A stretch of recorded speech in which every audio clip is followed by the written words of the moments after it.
This is Miss Karen with Children's Liturgy for the 23rd Sunday in Ordinary Time. And this week, our schedules and our lives kind of got turned upside down because school's back in session. And in the readings, we're going to hear about people whose lives also got turned upside down. But more importantly, we're going to hear about how they turned to God to try and get things right. So the first reading, we are going to hear from the prophet Ezekiel. And Ezekiel lived about 554 years before Jesus. And at that time, God's people had a kingdom. Well, they actually had two. They had the northern kingdom and the southern kingdom.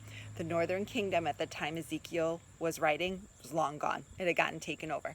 The southern kingdom, which was also called Judah, had been surrounded by the Babylonians. And the Babylonians had come in and they had conquered Judah. And what they did was they took all of God's people and they scattered them all over the kingdom. And you know how hard it is, especially if you've moved somewhere, to keep your perspective and keep your faith when you are away from everything that you know and love. And Ezekiel takes his job as a prophet really seriously. And he is telling people in any way that he can that God is always, always, always going to take you back. All you need to do is open your heart and your mind to him, and he will bring you back.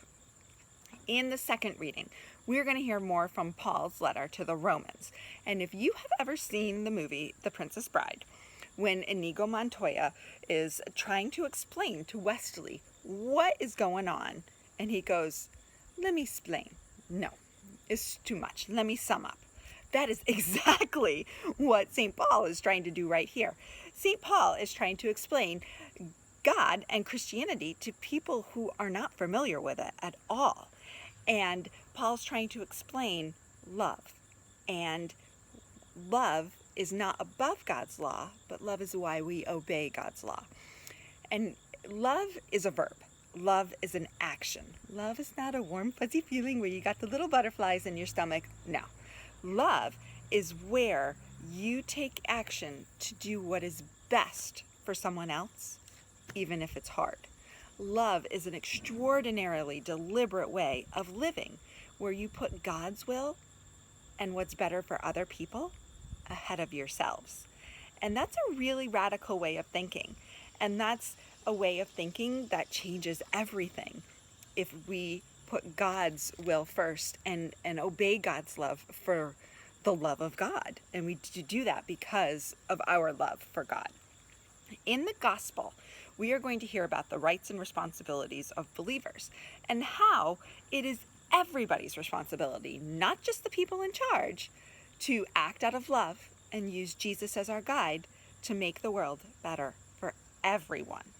So your assignment this week is to act on love. Do something that is for the best of someone else, even if it's hard for you. Make life better for somebody else. So this is Miss Karen with Children's Liturgy for the 23rd Sunday in Ordinary Time. Have a great week.